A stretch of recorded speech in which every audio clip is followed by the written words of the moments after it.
we have covered here forfeiture of shares originally issued at par.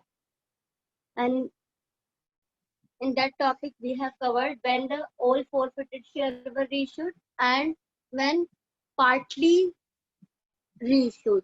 Now we are going to cover one more topic, forfeiture of shares originally issued at premium. अगर आपने shares premium पर issue किए थे initially, I am not talking about the री issue, जो मैंने originally issue करे थे, अगर प्रीमियम पे करे थे तो उसका इम्पैक्ट क्या आएगा? बहुत माइनर सा इम्पैक्ट आएगा, पर बहुत ध्यान से देखना है एंट्रीज को. देखो, there is two situations, whether we have received premium means company has received premium or did not receive premium.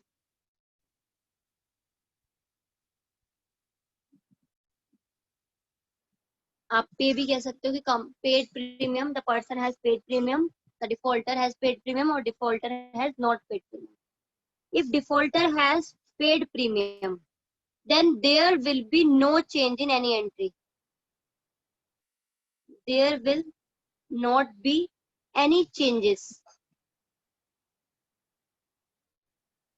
in entries.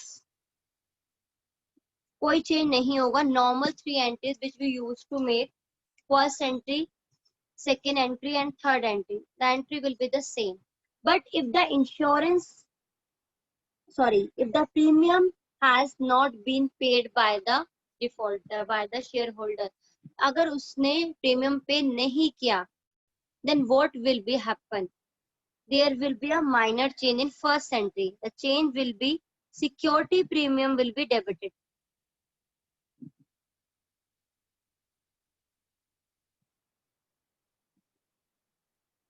अब कैसे पता चलेगा कि उसने सिक्योरिटी प्रीमियम दे दिया है, उस पर्सन ने नहीं दिया?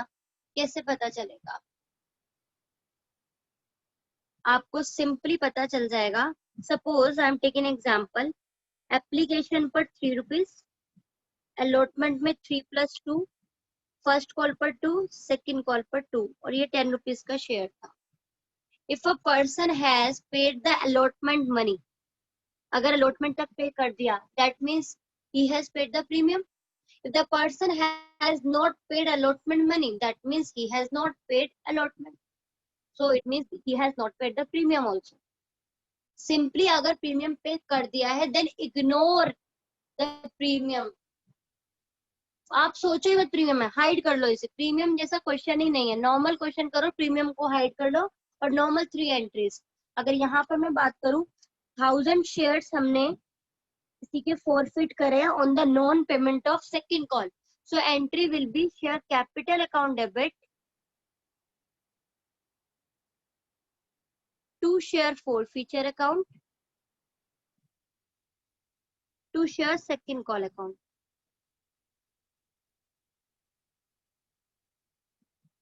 और ये एंट्री कैसे पास होगी आपकी? 1000 शेयर्स पे कॉल कितने करें अभी तक? 10 के 10. कितने रिसीव हो गए? अब बेटा ध्यान रखना, मैंने क्या बोला, प्रीमियम क्योंकि अलॉटमेंट पर रिसीव हो चुका है तो प्रीमियम को इग्नोर. तो जब रिसीव हुआ उसमें भी सिर्फ कॉल्ड अप फेस वैल्यू आएगी शेयर फॉरफीचर में, और शेयर फॉरफीचर में आती वो अमाउंट है, amount receive against the face value of share. Premium वैसे भी इसमें इंक्लूड नहीं होता.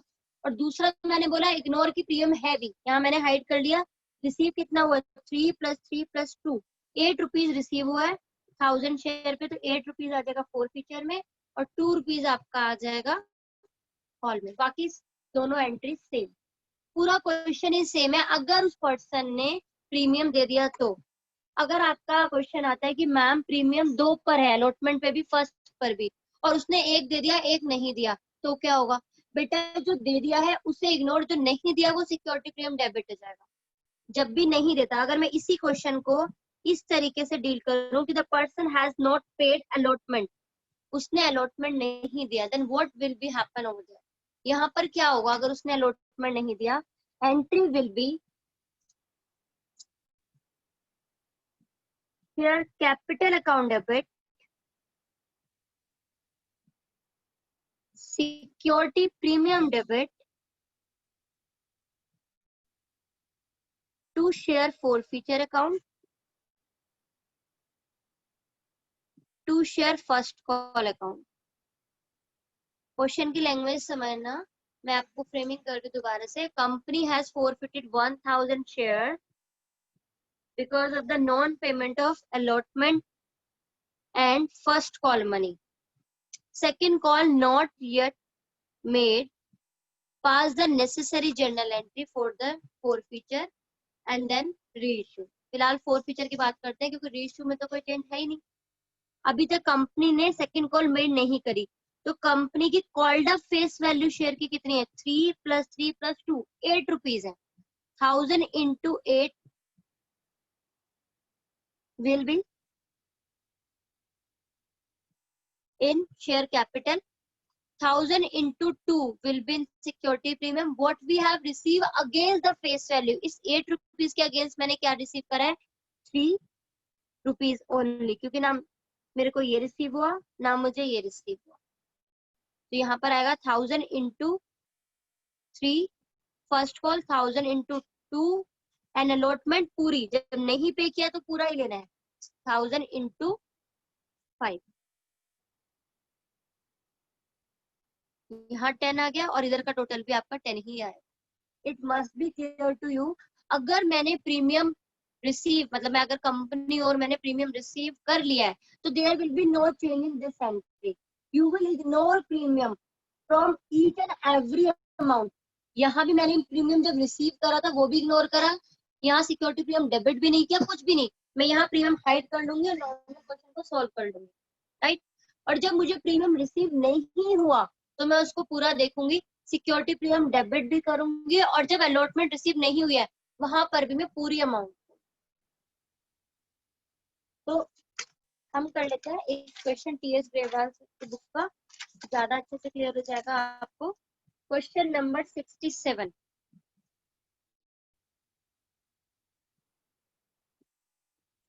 Page number 8.121। पहले मैं क्वेश्चन रीड कर लेती हूँ, उसके अकॉर्डिंग कर लेंगे। X limited forfeited 100 shares of 10 each, ₹8 called up. 100 shares है, कॉल्ड अप कितने करे हैं बेटा? 10 रुपीज का ईच है, और अभी तक कॉल करे हैं सिर्फ 8, यानी कि मेरे लिए अभी शेयर की वैल्यू 8 है। Issued at a premium of 2, जिसपे 2 रुपीज का प्रीमियम था, per share to Rahul on which he had paid application. The company has received application money of 5 for the non-payment of allotment money of 5. Allotment receive नहीं हुआ, which include premium. That means 3 + 2, ये हमें receive नहीं हुआ है।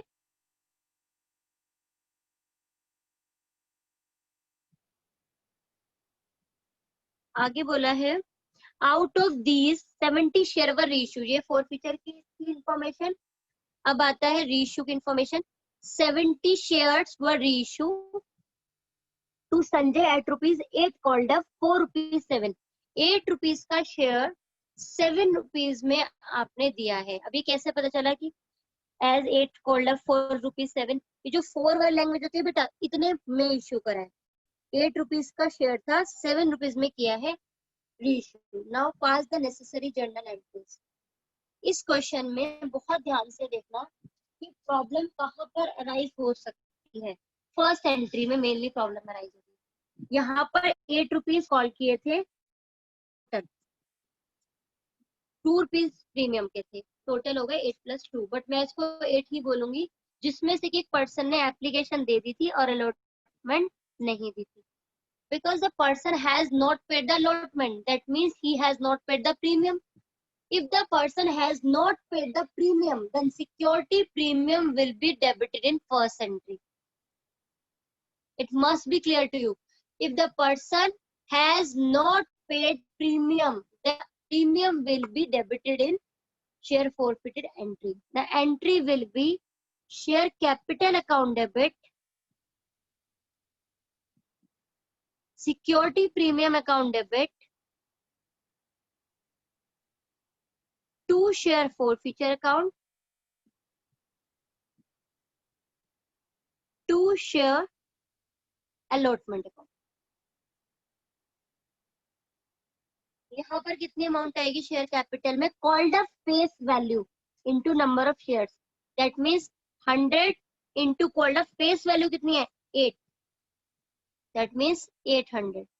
Security premium 100 into 2, 200. What we have received? We have received only application 5 rupees. That means 100 into 5 will be in share forfeiture. What we have not received? We have not received the allotment 3 plus 2, 5 rupees. 100 into 5, 500. First entry tally हो गई, जितना debit उतना credit. कुछ students क्या रट्टा करते हैं, वो करते कैसे है कि मैम डेबिट साइड हो गई, अलॉटमेंट इतने किया तो balancing figure share for feature निकाल लेते हैं. बेटा आपको क्या जरूरत है फॉर फीचर को ऐसे निकालने की? क्या 1 मार्क के क्वेश्चन में बैलेंसिंग फिगर निकाल पाओगे? बिल्कुल भी नहीं निकाल पाओगे. तो बेटर है कि अंडरस्टैंडिंग क्रिएट करो कि जितना हमें फेस वैल्यू के अगेंस्ट रिसीव होता है वो फॉर फीचर में जाता है, जितना नहीं हुआ वो उसके नेम से. अब यहाँ फेस वैल्यू नहीं लिया मैंने, यहाँ पूरी अमाउंट की जितने की अलॉटमेंट है, क्योंकि उसने अलॉटमेंट नहीं दिया. सेकेंड एंट्री ऑफ री इशू, बिकॉज आई हैव री issued 70 shares of rupees 8 at rupees 7. 8 rupees का शेयर मैंने 7 में किया है. That means I have issued a discount, and discount is never shown in the reissue entry. Share forfeiture will be shown over there. So entry will be bank account debit, share forfeiture account debit to share capital.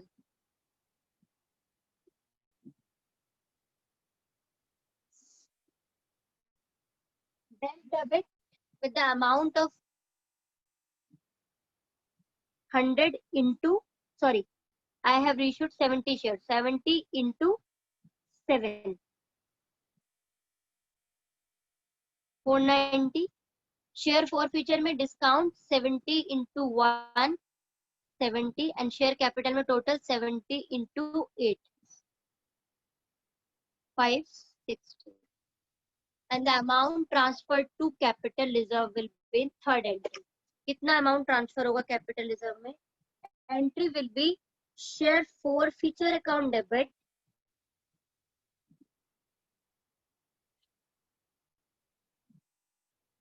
to capital reserve.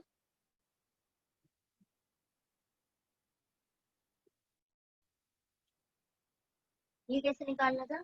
इसके लिए formula बताया था. Amount forfeited credited divided by number of share into number of share reissue minus share forfeited debited.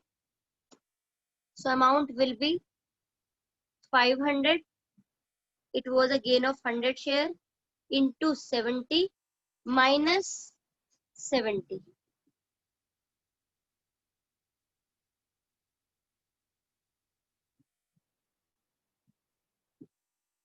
To 80. This will be the amount of capital reserve. Is it clear? It must be clear to you. और ये formula कैसे करना है या इसकी calculation कैसे करनी है लास्ट वीडियो में बहुत अच्छे से बताया था. Now I am framing one more question for you. X Limited forfeited 2000 shares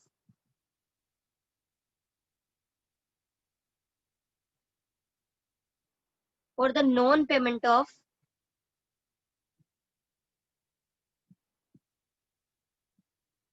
first call. Amount is to be receivable on application 3 rupees, on allotment 3 plus 2, on first call 2 plus 2, on second call 2. That means share were issued at premium of 4 rupees. 2 rupees premium was on allotment and 2 rupees premium was on first call. These shares were reissued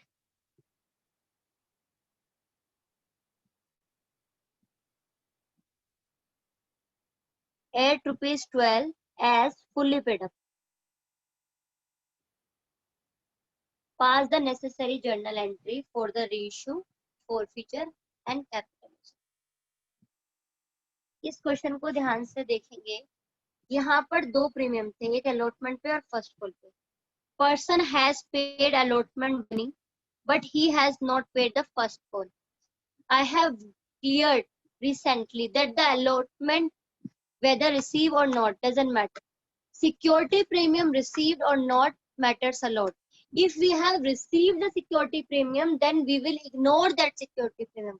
If we have not received, then we will debit on the amount. So in this entry, because we have received premium on the allotment, so we will ignore this premium. मैं इसे ignore करूंगी. I will consider only this premium. So entry will be share capital account debit, security premium account debit,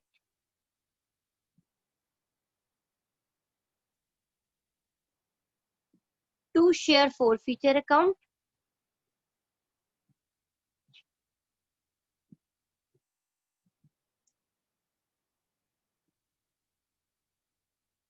to share first call account. अब मैंने नहीं बोला कि second call due हुई थी या नहीं, मैं एज्यूम कर रही हूँ सेकंड कॉल ड्यू नहीं हुई क्योंकि फर्स्ट कॉल के बाद ही फॉरफिटेड हो गया.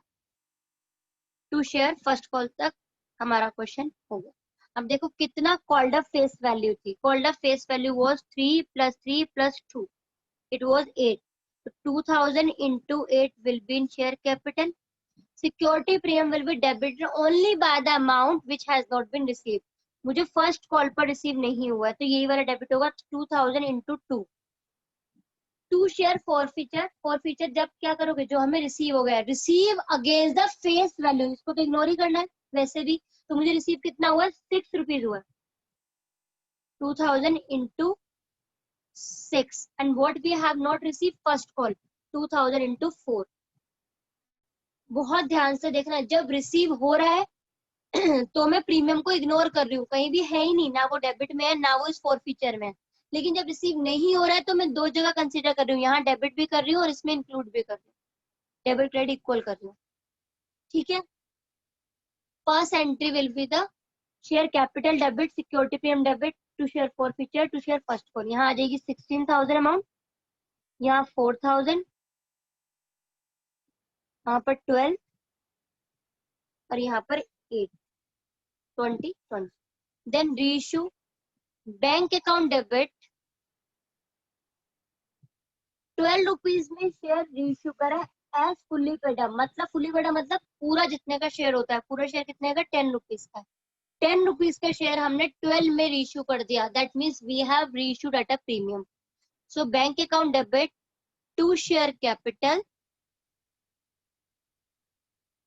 To security premium account, because we have issued at 12, we have issued a share of rupees 10 at rupees 12. 10 rupees का share 12 में किया है, that means we have received something extra, so we will credit the security premium.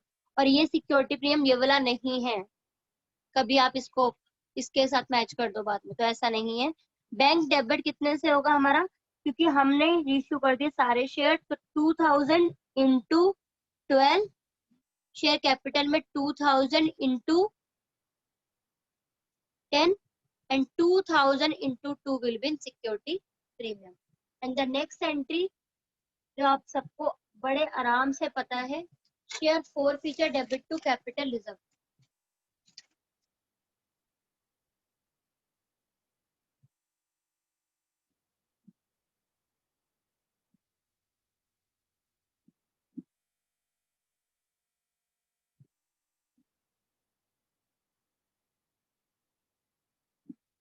कितना amount जाना चाहिए इस entry में आपके हिसाब से? बेटा एक बार बताओ, 2000 शेयर फॉरफिट करे थे, 2000 ने रीइश्यू कर दिए, तो फॉर्मूला लगाने की जरूरत ही नहीं है क्योंकि पूरा ही गेन है हमारा. कितना गेन हुआ था हमारे इस एंट्री में, 12,000 का. हमने डिस्काउंट कितना दिया, कुछ भी नहीं. तो कैपिटल रिजर्व में कितना ट्रांसफर होगा, पूरा 12,000. That must be clear to all of you कि हमने किस तरीके से फॉरफीचर का काम किया है, किस तरीके से सिक्योरिटी प्रीमियम को हमने डील किया. ये हमने टीएस बेवाल का क्वेश्चन किया था, उसके बाद एक क्वेश्चन हमने सेव किया. तो you can do now all the questions related to this also. You can do question number 63 275 of your book. अगर प्रोराटा वाला है तो अभी नहीं करना, because pro rata have not been clear to you yet. Pro rata सबसे एंड में करेंगे। इजी कॉन्सेप्ट है लेकिन थोड़ा लेंथी है, ठीक है। Thank you very much. Hopefully you understand all the facts related to this security premium.